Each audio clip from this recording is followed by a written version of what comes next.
আসসালামু আলাইকুম।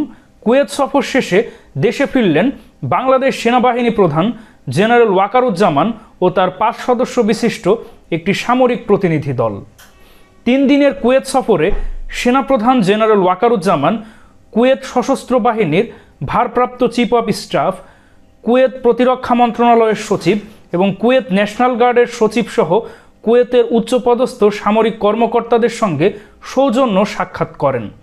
উক্ত সাক্ষাৎকালে বাংলাদেশ এবং কুয়েত সেনাবাহিনীর মধ্যে পারস্পরিক সম্পর্ক উন্নয়ন এবং দ্বিপাক্ষিক সহযোগিতার বিভিন্ন বিষয়ে ফলপ্রসূ আলোচনা হয়।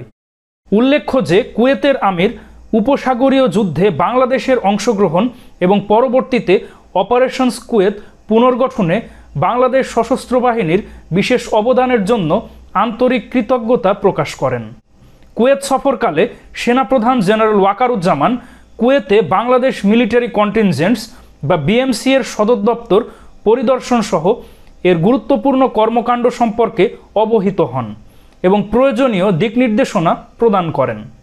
সেই সাথে সেনাপ্রধান কুয়েতে বাংলাদেশ মিলিটারি কন্টিনজেন্টের কর্মকর্তা ও অন্যান্য পদবীর সদস্যদের সঙ্গে মতবিনিময় করেন এবং উক্ত সফরে সেনাপ্রধান কুয়েত আর্ম ফোর্সেস স্টাফ কলেজও পরিদর্শন করেন।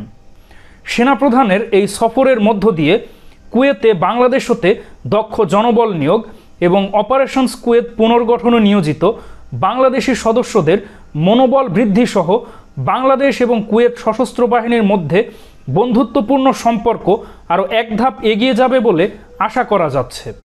উল্লেখ্য যে কুয়েত সশস্ত্র বাহিনীর ভারপ্রাপ্ত চিফ অফ স্টাফের আমন্ত্রণে সেনাপ্রধান জেনারেল ওয়াকারুজ্জামান ও তার 5 সদস্য বিশিষ্ট একটি সামরিক প্রতিনিধি দল গত 16 ফেব্রুয়ারি 3 দিনের জন্য কুয়েত সফরে গিয়েছিল, আর 19 ফেব্রুয়ারি সেনাপ্রধান ও তার প্রতিনিধি দল বাংলাদেশে ফিরেছে।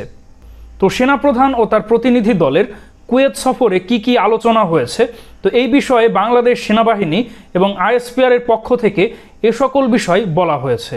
তো এই বিষয়ে আপনাদের কি অভিমত অবশ্যই কমেন্টে জানান।